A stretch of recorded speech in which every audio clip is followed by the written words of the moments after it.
I think that all the indicators are very auspicious. Um, if we look at the situation we're in right now, I think there's never been more clarity or differentiation for Bitcoin as the dominant crypto asset than today.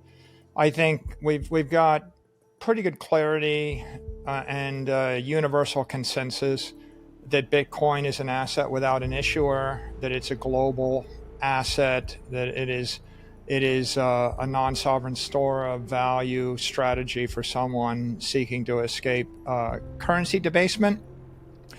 And I think the fact that Larry Fink, running the world's largest asset manager, vocalized all those ideas on public television of late was a milestone for the space. I think the second milestone for the space is the groundswell of positive sentiment for Bitcoin, both in the form of overall crypto positivity and Bitcoin positivity. The statements by Ron DeSantis emphatically supporting your right to Bitcoin, the statements by Robert F. Kennedy emphatically supporting your right to Bitcoin, the disclosure that Kennedy actually purchased a bunch of Bitcoin for his children publicly is a big step forward.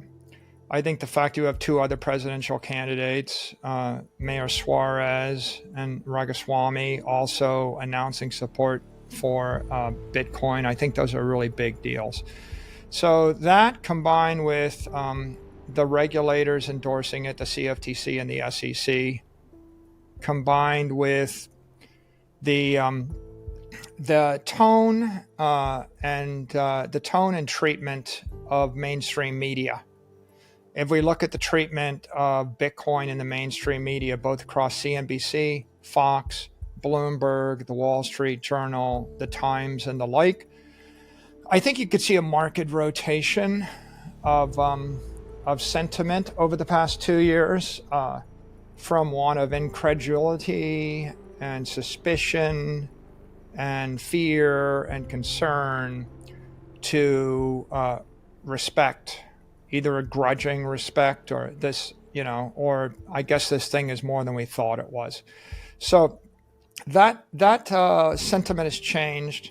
I think it's pretty clear that there is support for Bitcoin in both parties, in the Democratic Party, the Republican Party, and at the White House level.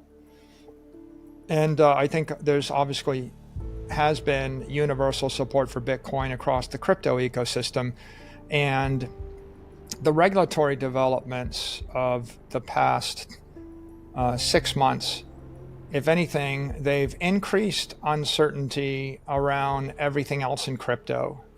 The crypto exchanges, the cryptocurrencies that are stable coins, the crypto securities, the crypto tokens, the crypto exchanges and DeFi networks. The uncertainty there is still there, if not greater, but they've increased the certainty around Bitcoin.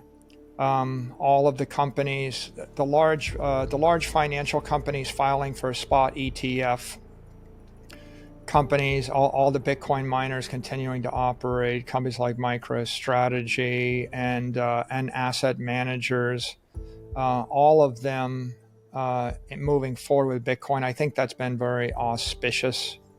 So I feel like we're at an inflection point. It's a point at which you have the most information to conclude that Bitcoin is a differentiated international asset, store of value, and digital commodity, and unique in the world and useful to the world. You have the most information to conclude that. And yet, the ability of the retail public and the ability of institutions and governments is still largely impaired to act on that.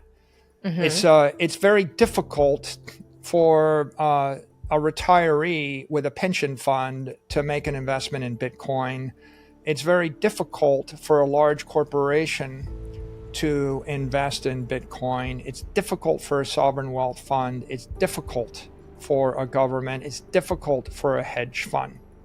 And so you have an example where you know where the world is headed.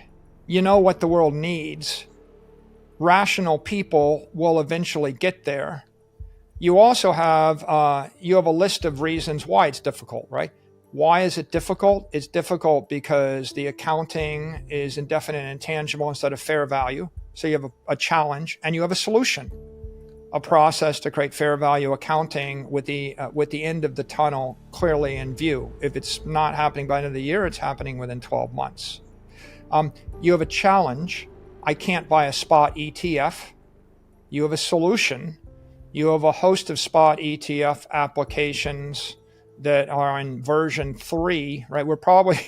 People have been trying to do it. We must be on version 4 or version 5 iteration. Yeah. But you have version 5 that are much more compelling than the previous version, and you have a lot of political pressure and sentiment and conviction to support it. And that is a solution, right? You have a challenge. We need digital assets exchange to be transparent and regulated. You have a solution, surveillance agreements. Coinbase has already agreed to a surveillance agreement publicly with half a dozen or more of these ETF filers. You have a process. The SEC, the CFTC engaged in bringing exchanges into compliance. So you have all these challenges to action. You have all of these solutions in play. It's really just a matter of which quarter, how many quarters does it take before we put all the solutions in play. When the rails go in place, then there's a huge amount of capital that will flow against a limited supply. So you have, if we look at the demand side, my description here is buying Bitcoin is like buying a beautiful house, in a foreign neighborhood, and you have to pay cash up front, and it takes you a year of work to do it. Whereas buying Bitcoin via spot ETF is like buying the same beautiful house in your neighborhood with no money down tomorrow. And so there are many, many people that will not buy a house if they have to pay in cash, even ever, right? Like there are many people that will never, ever buy a house in cash. One could say the great majority. And there are many people that will say, I would pay 20% more for that house if I could finance it at the bank. So we have a large pool of capital that would love to be in the space, but they can't easily do it without things like Bitcoin securities or spot ETFs. And so that's going to be a big catalyst for demand. And we already know it's coming, and it hasn't come, which means it has not reflected itself fully in the price.